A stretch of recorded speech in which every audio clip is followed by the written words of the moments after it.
हमें चुना कि हमें आशीष दे सके।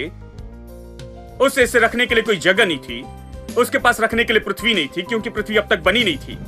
उसके पास रखने के लिए कोई जगह नहीं थी, इसलिए आशीष भौतिक रूप में अस्तित्व में नहीं थी। वो भौतिक संसार में प्रकट नहीं हुई थी, क्योंकि भौतिक संसार वहां पर नहीं था, क्योंकि ये जगत की उत्पत्ति के पहले से था, सब कुछ बनाए जाने के पहले से था। कोई मनुष्य वहां पर होने से पहले वो मनुष्य के हाथ में नहीं रख सका, क्योंकि मनुष्य पृथ्वी पर नहीं था। ये भौतिक रूप में प्रकट नहीं हो सकती थी, इसलिए ये आत्मिक क्षेत्र में इसे रखना पड़ा।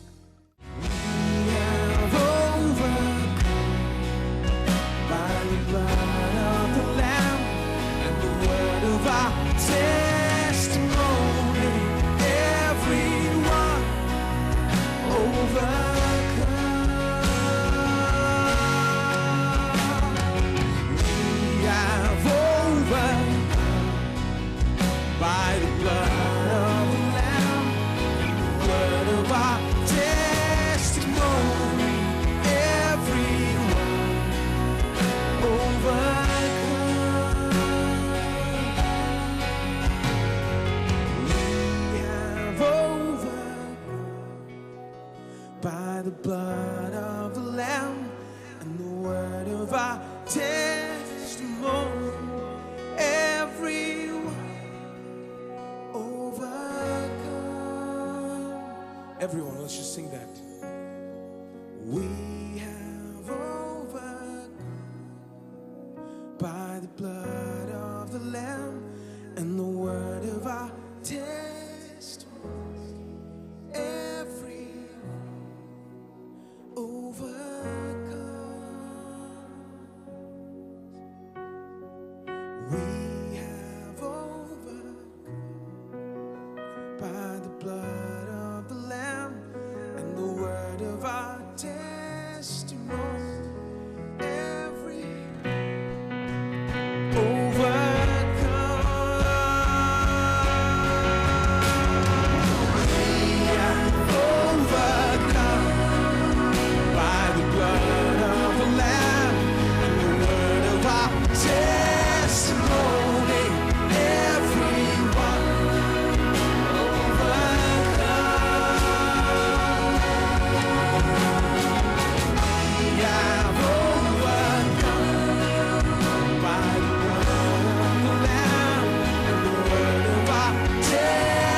इफिसियों अध्याय 1 और मैं वचन 3 से आगे पढ़ना चाहता हूं।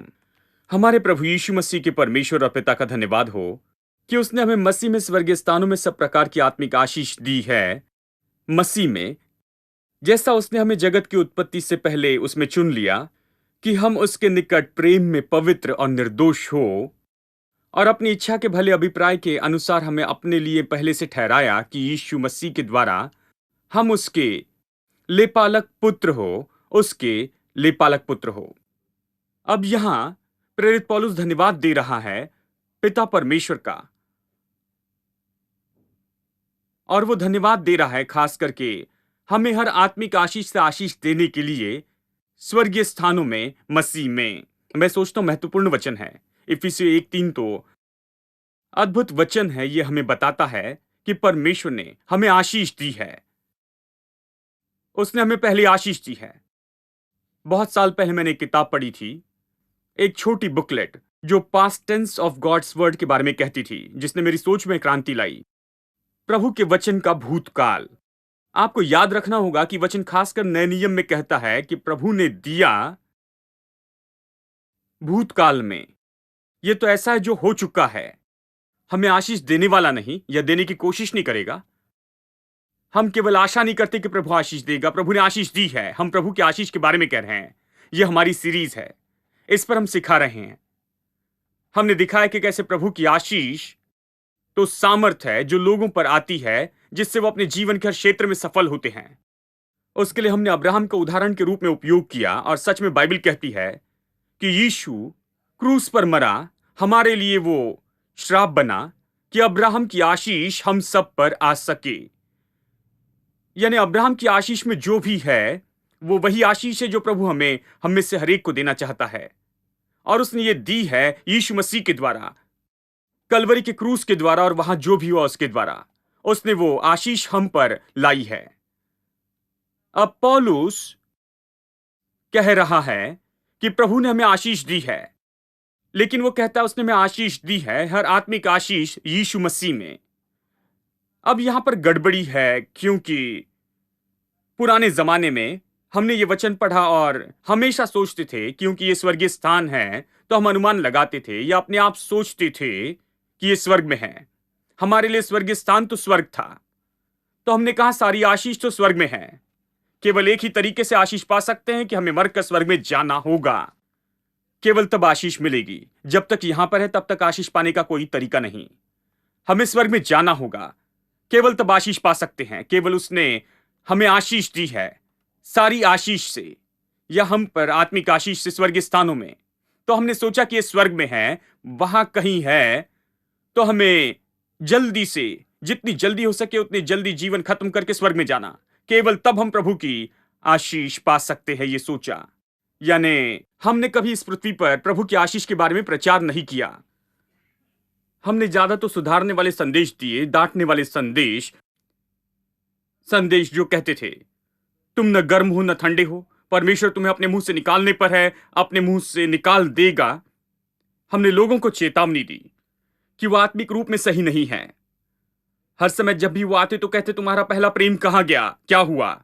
जानते हैं, जब तक वो आकर बपतिस्मा न ले तब तक अच्छे से बातें करते थे, लेकिन बपतिस्मा लेने के बाद तो जब भी चर्च में आते तो हम उन्हें अच्छे से मारते थे। हम उन्हें बताते थे कि वो कितने बुरे हैं, कितने बेकार हैं। तुम स्वर्ग में जाओगे, यदि यीशु आएगा तो जाओगे। जानते हैं, क्या तुम्हारा जाना संभव है? क्या तुम योग्य हो? और हमने सोचा कि हम लोगों को स्वर्ग के लिए तैयार कर रहे हैं, उन्हें डांटने के द्वारा, क्योंकि सोचते थे कि ऐसे से ही तैयार करेंगे। उन्हें डांटने से या शब्दों से फटकारने से हमने सोचा कि स्वर्ग में जाने के लिए उन्हें पवित्र बनाएंगे।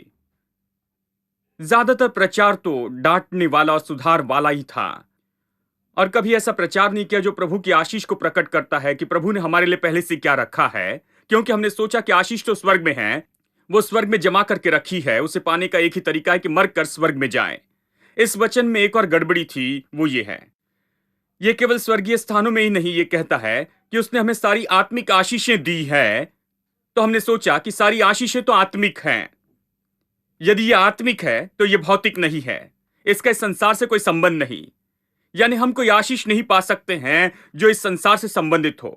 इस संसार में हमारी भलाई से कोई संबंध नहीं है। यानी इस संसार में यदि हम अच्छे नहीं, यदि खुश नहीं, यदि परिवार नहीं, यदि परिवार में शांति नहीं, यदि आपके पास अच्छी आर्थिक सफलता नहीं, इस जीवन में आप आधा पेट खाते हैं, हमने इससे बड़ी बात नहीं जानी। हमने सोचा मसीह जीवन इसी तरह से है। हमने सोचा कि ये काम है जो हमें पवित्र बनाएगा और साथ ही स्वर्ग के लिए अच्छा बनाएगा।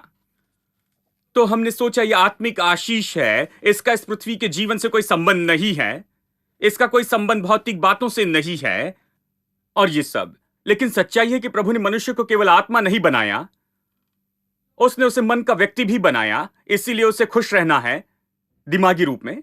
उसके पास शरीर है, इसलिए उसके शरीर में तंदुरुस्ती भी होनी चाहिए कि सच में अपना जीवन सफलता में जिए। और फिर प्रभु ने उसे भौतिक संसार में रखा है, भौतिक चीजें दी है, और उसने कहा कि इसमें काम करे और इसे बढ़ाएं। इसका अर्थ है कि उसे बढ़ाना होगा, तो बढ़ाने के द्वारा उसे खुद संतुष्टि पानी चाहिए जो उसके द्वारा होती है। प्रभु संतुष्टि देता है कि वो अपने काम में सफल हो जाए, और ये सारी चीजें महत्वपूर्ण हैं। आत्मा, प्राण, शरीर, धन और परिवार, सब कुछ प्रभु ने उसे परिवार दिया, पत्नी दी।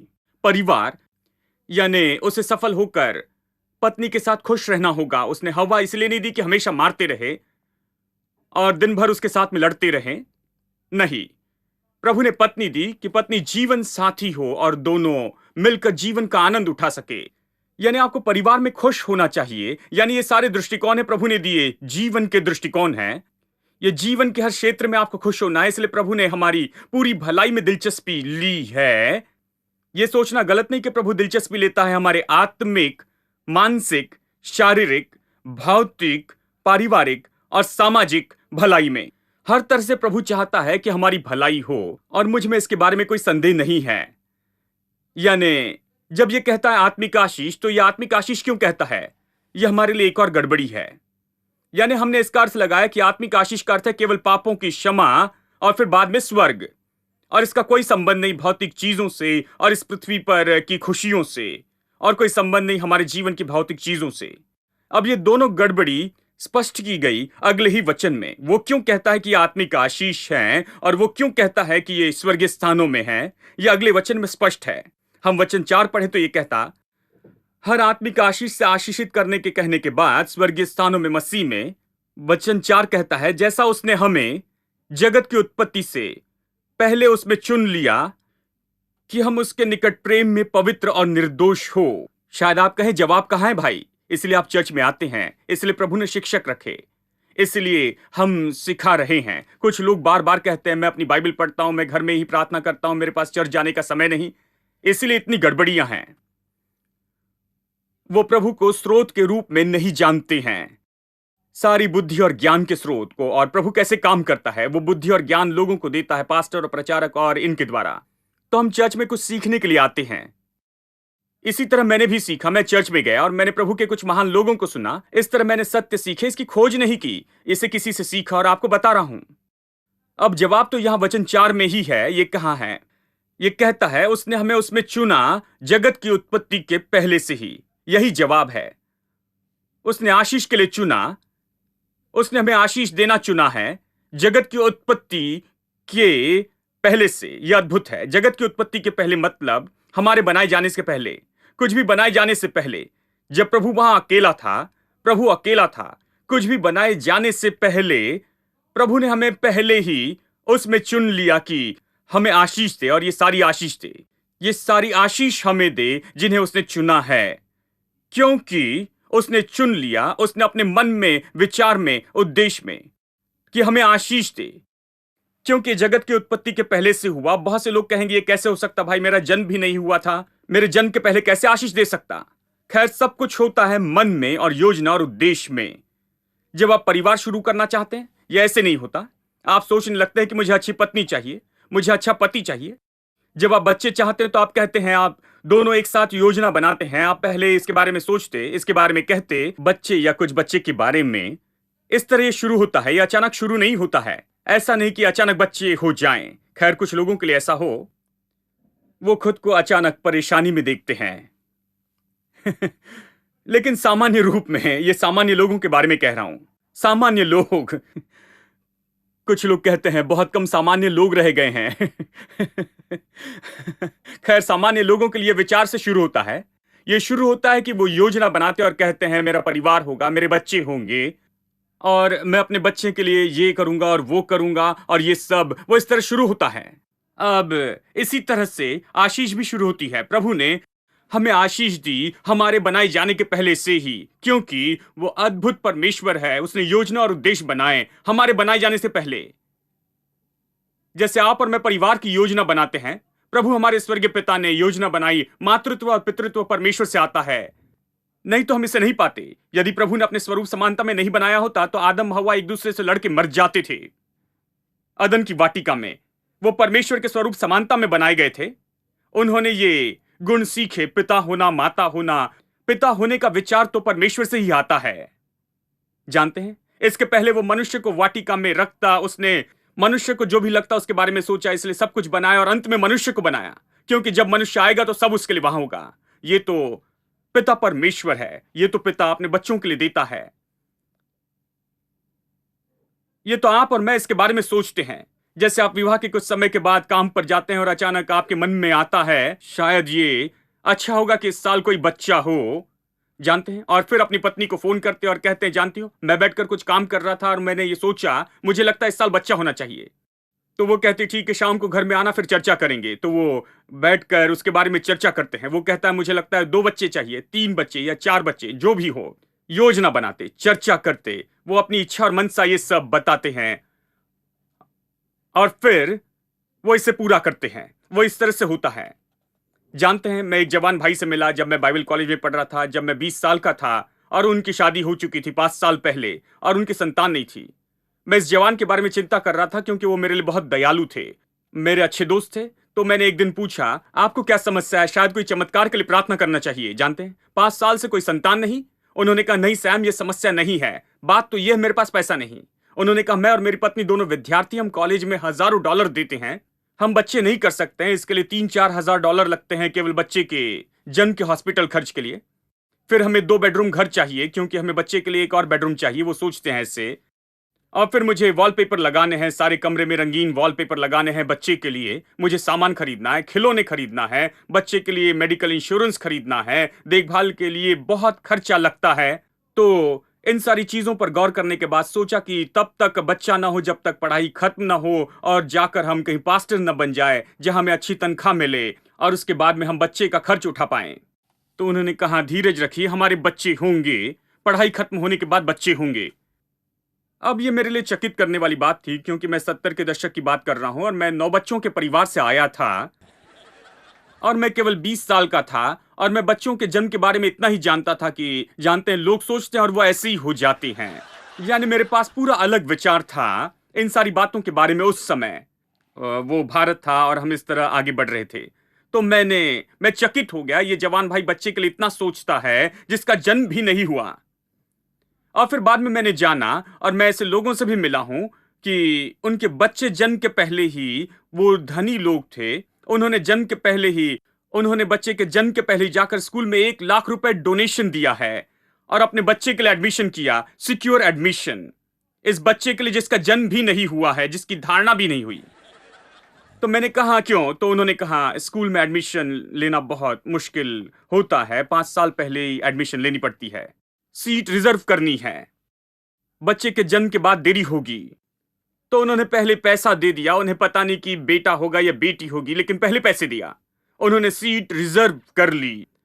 मतलब इन लोगों के पास पैसा था। मैं जानता हूं कुछ लोगों ने जन्म के पहले ही अपने बच्चे के लिए 10 लाख रुपए रखे, उसके धारणा के पहले 10 लाख रुपए रखे। इनके पास पैसा था, अपने बच्चे के लिए बहुत कुछ करना चाहते थे क्योंकि इनके पास पैसा था और वो अपने बच्चे के लिए महान काम करना चाहते हैं। उनके उद्देश्य बहुत अच्छे हैं, इसलिए कुछ लोगों ने 10 लाख रुपए या जो भी हो सकता था जमा करके रखे। उन्होंने इस बच्चे के लिए रखे जिसका जन्म भी नहीं हुआ था।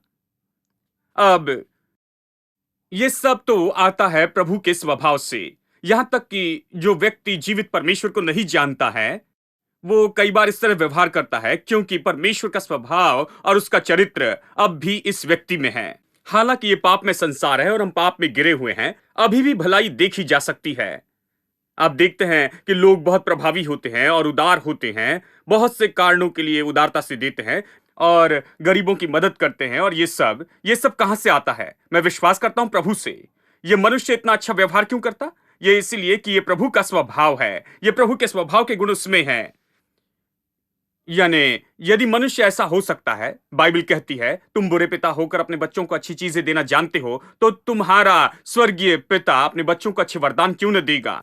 वो अच्छे वरदान क्यों नहीं देगा? यही तो कहता है। ठीक है, आपका स्वर्गीय पिता पृथ्वी के पिता से बेहतर है। हमने जो ये व्यवहार उनसे सीखा है, हमने स्वभाव पाया, तो स्वर्गीय पिता कितना ज्यादा, इसके बारे में सोचिए। प्रभु कितना धनी है, वो कितना ज्यादा दे सकता है। और यदि आप 10 लाख रुपए दे सकते हैं और स्कूल एडमिशन के रिजर्वेशन कर सकते हैं, और यदि आप सब कुछ चुका सकते हैं और यहां तक कि दे सकते हैं बच्चे की शादी के लिए, बच्चे के जन्म के पहले, यदि आप इतना आगे की सोच सकते हैं और ये कर सकते हैं, यदि आप इतनी भलाई करते हैं, तो स्वर्गीय पिता कितना ज्यादा करेगा। इसीलिए बाइबल कहती है कि जगत की उत्पत्ति के पहले से ही, एक मनुष्य के बनाने से पहले, आदम और हवा को बनाने के पहले ही, और सब कुछ बनाने के पहले ही, पहले संसार बनाने के पहले ही, आदम को बनाने के पहले ही, पहला मनुष्य अस्तित्व में आने के पहले, जगत की उत्पत्ति के पहले प्रभु ने चुना है मसीह यीशु में कि हमें आशीष दे। अब ये मुझे चकित नहीं करता, ये मुझे चौंकाने वाला नहीं है। यदि हम बच्चे के जन्म के पहले ये सब कुछ कर सकते हैं, मैं तो अच्छे से समझ सकता हूं कि कैसे सर्वशक्तिमान परमेश्वर ने जगत के उत्पत्ति के पहले से हमारे बारे में सोचा, हमसे प्रेम किया, हमारी परवाह की और सब कुछ हमारे लिए तैयार किया है। जगत की उत्पत्ति के पहले उसने हमें चुना है। अब ये पहले से था। चलिए अब मुद्दे पर आते हैं। हम बता रहे हैं कि स्वर्गीय ये स्वर्गीय स्थानों में क्यों है, आशीष स्वर्गीय स्थानों में क्यों है, और ये क्यों आत्मिक आशीष है? ठीक है, क्योंकि ये जगत की उत्पत्ति के पहले से उसने हमें चुना कि हमें आशीष दे सके। उसे इसे रखने के लिए कोई जगह नहीं थी, उसके पास रखने के लिए पृथ्वी नहीं थी, क्योंकि पृथ्वी अब तक बनी नहीं थी। उसके पास रखने के लिए कोई जगह नहीं थी, इसलिए आशीष भौतिक रूप में अस्तित्व में नहीं थी। वो भौतिक संसार में प्रकट नहीं हुई थी, क्योंकि भौतिक संसार वहां पर नहीं था, क्योंकि यह जगत की उत्पत्ति के पहले से था, सब कुछ बनाए जाने के पहले से था। कोई मनुष्य वहां पर होने से पहले वो मनुष्य के हाथ में नहीं रख सका, क्योंकि मनुष्य पृथ्वी पर नहीं था। यह भौतिक रूप में प्रकट नहीं हो सकती थी, इसलिए यह आत्मिक क्षेत्र में इसे रखना पड़ा, आत्मिक रूप में। बाद में जब मनुष्य अदन की वाटिका में रखा गया, वो स्वाभाविक रूप में प्रकट हुई, स्वाभाविक रूप में। अब हम समझ गए कि आत्मिक आशीष क्यों है। ये इसीलिए आत्मिक आशीष नहीं है क्योंकि पापों की क्षमा है और फिर मरने के बाद स्वर्ग मिलेगा। नहीं नहीं नहीं, ये सक्रिय सोच है। ये आत्मिक आशीष है क्योंकि ये आशीष तो जगत की उत्पत्ति के पहले से दी गई थी, वो पहले से अस्तित्व में थी आत्मिक संसार में। ठीक है, तो ये क्यों कहता है कि ये आत्मिक स्थान में है, ये स्वर्गीय स्थानों में है? क्योंकि कुछ भी नहीं था, केवल प्रभु का क्षेत्र था। जहां प्रभु था केवल उसका क्षेत्र था, और वैसे केवल वही रख सकता था, वो इस पृथ्वी पर नहीं रख सकता था देने के लिए, क्योंकि ये जगत की उत्पत्ति के पहले से था। कितने लोग समझ रहे हैं कि मैं क्या कह रहा हूं? यानी ये आपको गलत जगह न ले जाएं। ये जगत की उत्पत्ति के पहले से है और स्वर्गीय स्थानों में है, और इसका यह अर्थ नहीं कि केवल आत्मिक आशीष है जो स्वर्ग में है। इसका अर्थ है कि संसार शुरू होने के पहले ये आत्मिक रूप में था, प्रभु के साथ में, प्रभु के मन, योजना और उद्देश्य में आत्मिक रूप में यह अस्तित्व में था। बाद में ये भौतिक रूप में भी प्रकट हो गया। ठीक है, उसने उसमें चुना जगत की उत्पत्ति के पहले से ही। मेरे साथ निकाले तीतुस की पत्री 1, और चलिए मैं वचन 1 से पढ़ता हूं। पौलुस की ओर से, जो परमेश्वर का दास है और यीशु मसीह का प्रेरित है, परमेश्वर के चुने हुए लोगों के विश्वास और उस सत्य की पहचान के अनुसार जो भक्ति के अनुसार है, उस अनंत जीवन की आशा पर जिसकी प्रतिज्ञा परमेश्वर ने, जो झूठ नहीं बोल सकता, सनातन से की है। इफिसियों 1:4 कहता है कि उसने हमें आशीष के लिए चुना है यीशु मसीह में जगत की उत्पत्ति के पहले से ही। अब यहां यह कहता है, जो प्रभु झूठ नहीं कह सकता, प्रतिज्ञा करता है या प्रतिज्ञा की है सनातन से पहले ही, अनंत जीवन की आशा की। अब यह अद्भुत है, अनंत जीवन की प्रतिज्ञा दी गई जगत की उत्पत्ति के पहले से। यही तो यह कहता है। प्रभु ने अनंत जीवन की प्रतिज्ञा इसलिए नहीं दी क्योंकि आपने उपवास और प्रार्थना की थी और कहा प्रभु मुझे अनंत जीवन दे, बहुत देरी हो गई।